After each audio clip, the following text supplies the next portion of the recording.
gospel lesson this morning comes from the Gospel of Mark. This is a familiar passage. This is concerning Jesus feeding the 5,000, and I will be reading you portions of that account. So let us listen to God's word. The apostles gathered around Jesus and reported to him all they had done and taught. Then, because so many people were coming and going that they did not even have a chance to eat, he said to them, "Come with me by yourselves to a quiet place and get some rest." So they went away by themselves in a boat to a solitary place. But many who saw them leaving recognized them and ran on foot from all the towns and got there ahead of them. When Jesus landed and saw a large crowd, he had compassion on them because they were like sheep without a shepherd. So he began teaching them many things. When they had crossed over, they landed at Gennesaret and anchored there.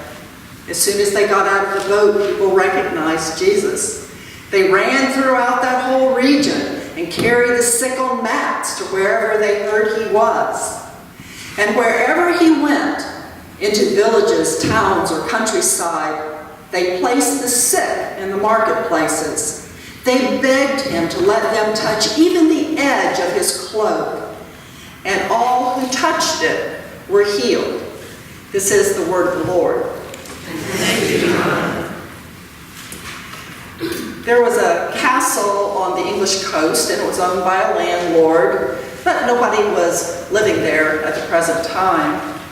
And because nobody was living there, vandals were coming in and they were destroying the place. So the landlord decided to hire a contractor to build a nice rock wall around the castle. They agreed upon a fee, and the contractor began his work. But after a short time, the contractor was having trouble finding enough rocks for the wall. And so he needed to call the landlord and tell the landlord he was having some trouble here. The landlord said that wasn't his problem. Not my problem. He said, "I don't care where you get the rocks from, just get the wall built."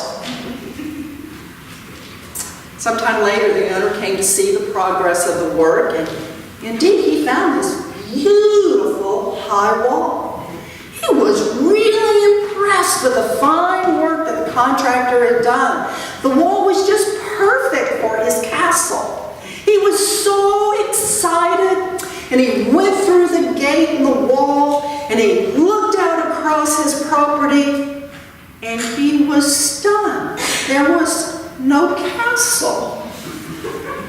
And the contractor explained to the landlord, "Well, you said you didn't care where I got the rocks, and there was all of these wonderful rocks in that old rundown castle, so I just used them." How true that can be of us.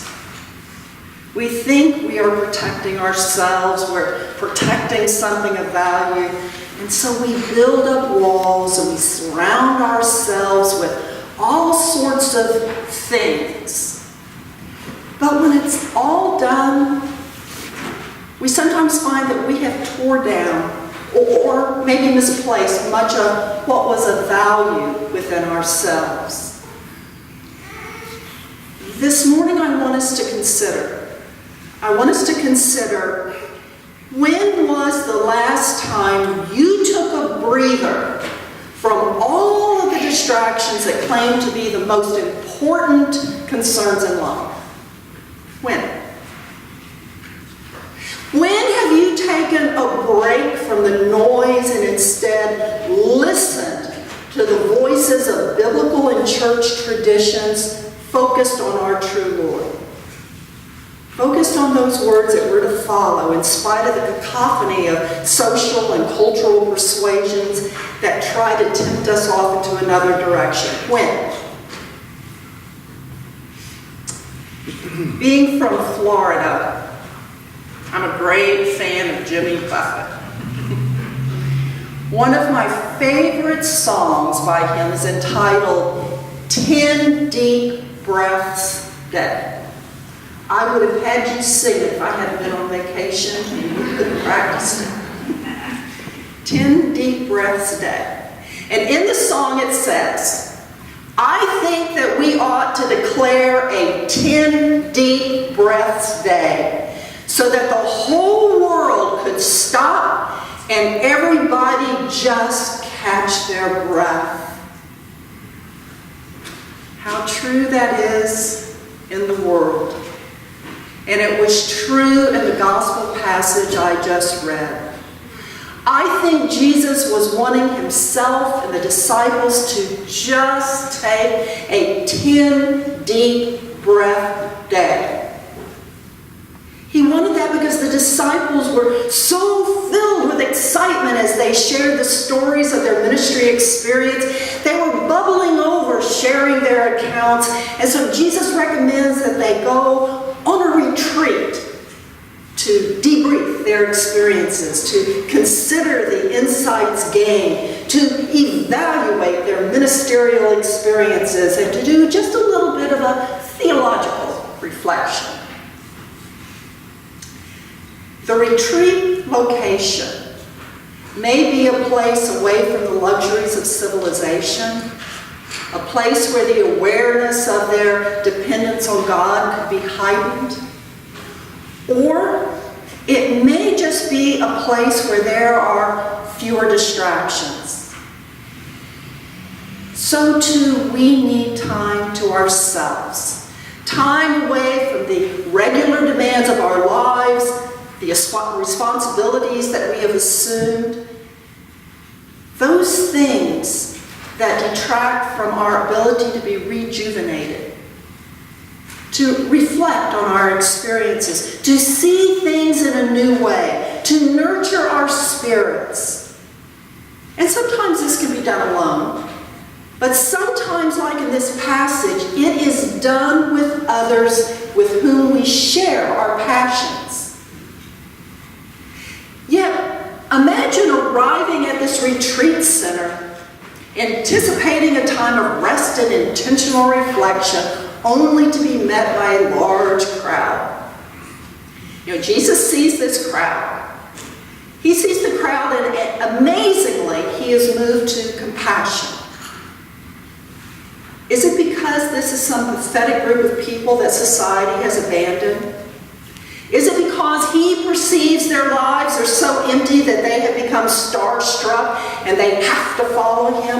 Or is it instead that Jesus senses their devotion to a new way of being, their yearning to be transformed, their eagerness to learn, to see in a new way, their willingness to be followers of Christ? Then there are the disciples. They're the disciples, Jesus' followers who have just experienced doing ministry in pairs. And they overlook the compassion that Jesus has for the crowd. And I want you to misunderstand. It's not that the disciples had no compassion. After all, they do tell Jesus, it's late. We're in the middle of nowhere. Let the folks know that they can go to the nearby town and get something to eat. No, because Jesus tells them, you feed them. You take care of them. Jesus sees that the crowd is harassed and helpless. They're wandering through life like a sheep without shepherd.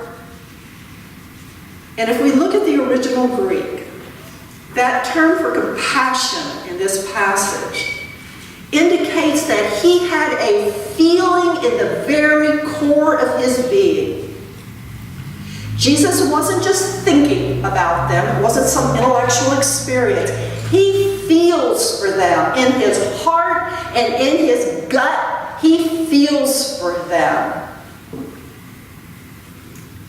It was the theologian Frederick Buechner who said that compassion is sometimes the fatal capacity for feeling what it is like to live inside somebody else's skin.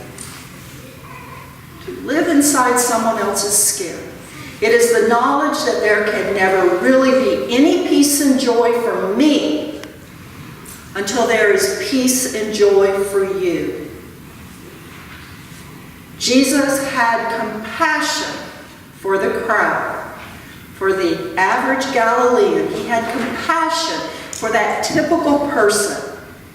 And this is important because we don't see Jesus having this reaction for the top 1%, for the elites of the culture, for the leaders of the political or religious establishment. His reaction isn't for the upper class because Jesus had a thing for the ordinary folk. And so he takes action. He teaches them. He feeds them, heals them. His deep feelings of compassion for the average person leads him to change his plans for some day at the spa, and instead he focuses on healing people in body, mind, and spirit. The biblical story reminds us of how much Jesus cares. He knows how much we are hurting and struggling at times.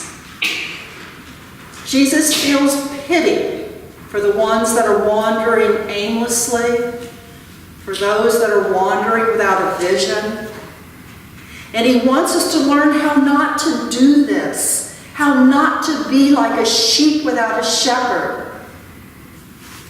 In a variety of ways, Jesus strives to teach us concerning his will. And yet, this is the point at which we most often balk. I think one of the ways that we lose touch with God in our lives is that we become so immersed with the fact that life just happens. We have tasks to do. We have places to go. We have a to-do list that needs to be completed. We just don't allow ourselves to take that 10 deep breath day. And because we don't do that, our days are filled up with small events and duties and responsibilities until we've given in to the temptation to fiddle around making small acquaintances, checking off our list, eating big meals, running around for days on end with endless tasks, and we just can't see the bigger picture anymore.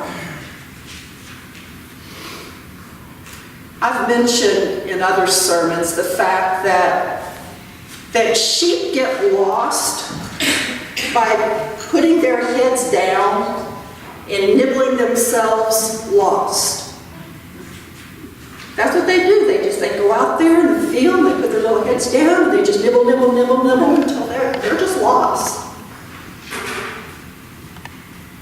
How about us? How about us? Do we nibble, nibble, nibble, nibble, getting ever closer to the edge of the cliff, and we look up one day and we wonder, how in the world did I get to this place?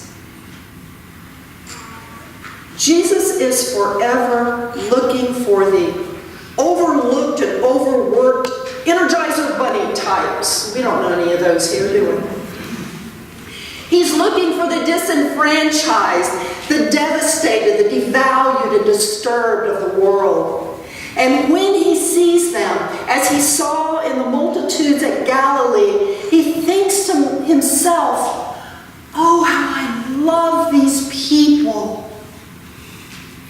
Oh, how I love these people. Why do you follow Jesus?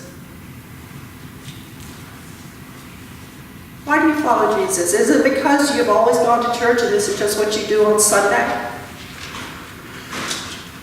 Or is it because we come here, we gather together in this place to explore the possibility of a transformed life, not just for us, but for our community and for our nation and our world and our environment?